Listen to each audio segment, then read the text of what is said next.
Paano mag-sealant ng perimeter ng glass panel na ang kalapit ang kadikit bato.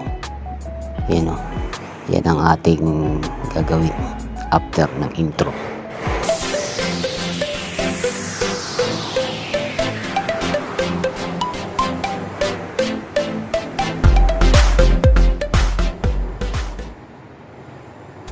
So ayun yung umpisa na natin. Kailangan na muna natin linisin ang buhay. Kasi sobrang ikabot mo yan. Tsaka yung buhos meron pang balok-balok. Linisin muna natin gamit ng spatula. Hanggang sa kuminis siya. Kasi pagka inagod natin yan, magkakabukol-bukol din yung sealant. Kaya dapat malinis. Siyempre yan ang first step. Siguro ang awang nito mga 15 to 20 mm. Medyo malaki hanggang taas yan. Sa may I-beam, dudukutin pa yan sa may I-beam. Ayun o, ang laki ng awang nya. Panoorin mabuti para makakuha rin kayo ng tips, para malaman nyo rin kung paano pagsisilan ng mga ganito glass panel taka bato. Linisin lang natin na mabuti para mamaya hindi abala sa paghagod. Tingnan mo ang alikabok. Tingnan nyo. Oh, sobrang kapal. Kaya dapat linisin na mabuti bago isilan. Mga nagchichiping kasi dyan eh. Nung may nagchichiping pa, hindi muna natin inarihan kasi malikabok. Ngayon wala na sila, tsaka tayo pupwesto.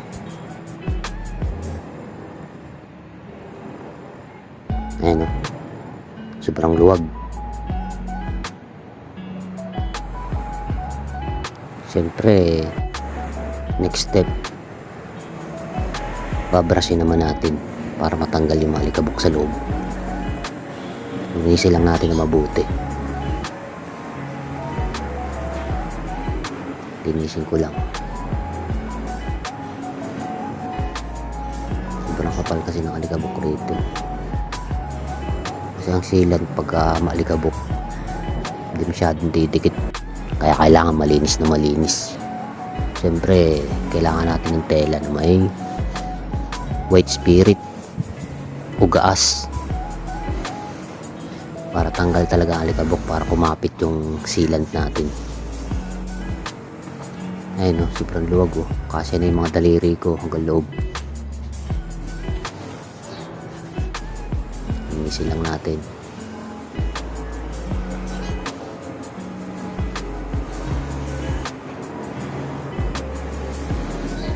Yan. Para talagang tanggal ang alikabok.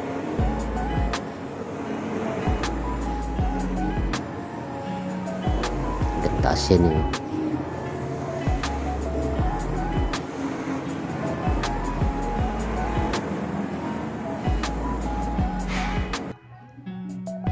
Tapos papatape natin dito sa kasama natin.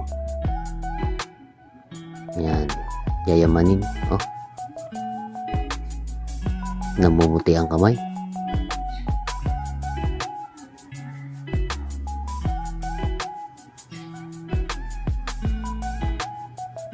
Siyempre pag tinape yan, dapat kabilaan para paghagod may line na tayo. Pero depende sa inyo, pwede rin kahit wala. Basta kaya nyong pulsuhan na pumantay siya. O malilinis yun ng sobrang linis.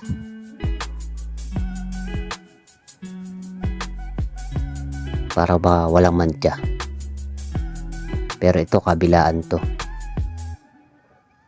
Pagka may excess na sealant, yun, pwede linisin. Siyempre, gagawa ka ba ng pangit, tigandahan mo na. Papatapusin ko lang to. Pagkatapos nito, susunod natin sealant na, para makita natin yung step by step kung paano mag-sealant ng bato, tsaka mulyon ang tawag dyan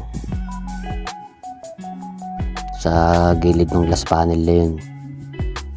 Yan, lalagyan natin ng sealant yung pinakang gilid ng bato para dumikit yung yan, backing rod. Kailangan kasi yan para konti lang yung magamit na sealant.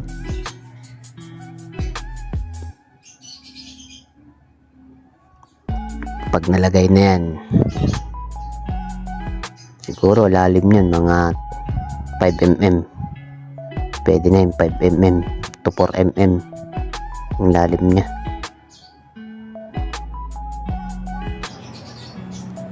Siyempre, next step, sealant. Lagyan na natin ng sealant. Yan.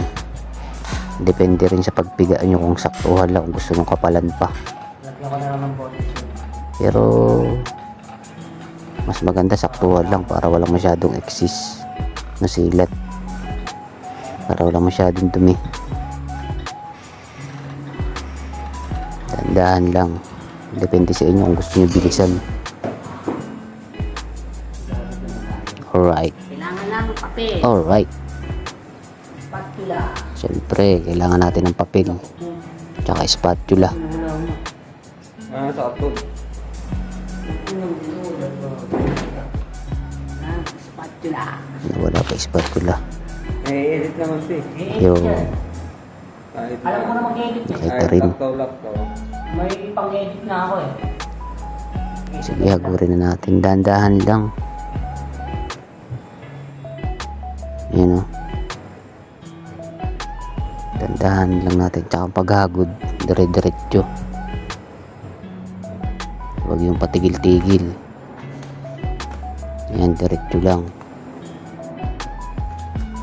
Okay. Kaya mo na. Pwede na natin tanggalin ang tape. Hindi, huwag mo na. Tanggalin na natin itong tape. Pakita mo yung pinaka-business mo.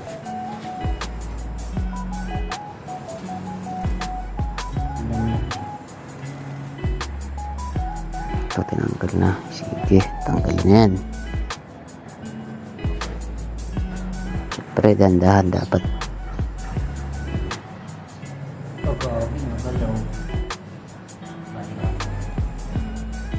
Ay, sumapit.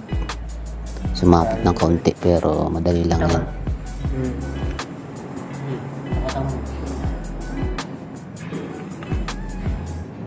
Papadaanan ulit natin yung spatula. Yun. Ayos lang. Siyempre, nilinisin natin ako. Hindi yan. Kaso magkaka-exist to. Kailangan natin linisin. Siyempre, pulsuhan yan. Yun o, dahan-dahan lang. Dapat walang nginig ang kamay mo rito. Nilinis ba? Hindi, okay na yun.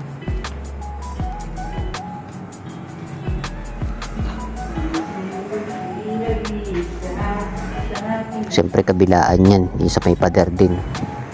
Dapat malinis. Pulsong-pulso dyan.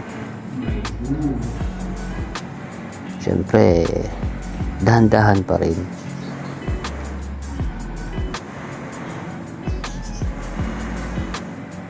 Yun o. Kasi sayang yung pagod mo pagka na tunduan mo yan, nahagod Tsaka na yan. nilinis ko lang yan. Uulitin mo na naman. Nandyan sa bag ko. Siyempre, dahan-dahan Lagay ko, lang. maiwanan na naman eh. Pulsuhan lang ba?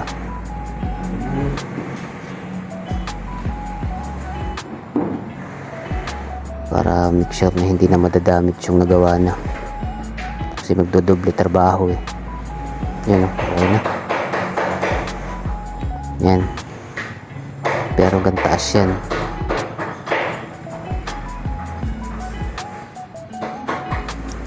Pinisi lang natin mabuti.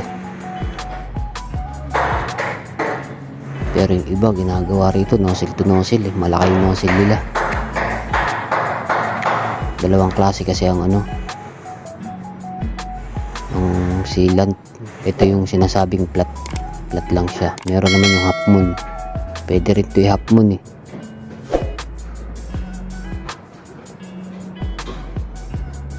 Then ito naman yung sa taas. Naduktungan na. Hindi ko na rin pinakita yung pagkakahagod. Ayun yung taas oh. Yung taas may I-beam. Dudukutin pa yun. Pero ito okay na. Tatanggalin na lang ang tape.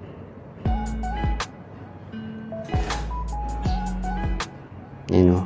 Flat na flat dyan.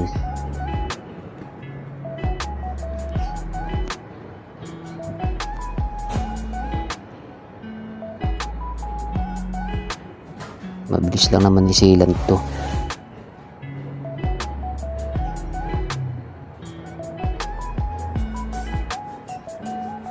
Ayun yung alikabok kapal niya no. Kaya dapat malinis na malinis. O ayan, ang konti na lang yung taas. Taas may I-beam, dudukutin pa yun. Kakasugat-sugat ng kamay ko. Ayun yung kasama ko. Sipag. Hindi niya alam na video ko na siya. Ito yung gamit yung sealant gun.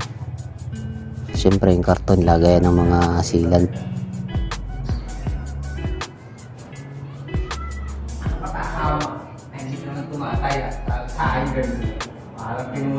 Ito naman yung tapos na pati yung taas.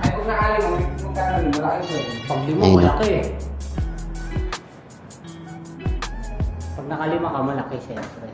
Apat. Meron Sige pa like na lang and then pa-subscribe ng channel ko. Balik. Balik kaya. Balik tayo. Pag dalawa, wala Para makagawa pa tayo ng maraming video. First video ko lang to eh. Sana supportahan nyo rin. Marami pa tayong ipapakitang style ng pagsisilan. Para yung mga kaibigan nating bago lang sa pagsisilan, pagkaroon din sila ng idea kung paano magsilant ng mga area nila.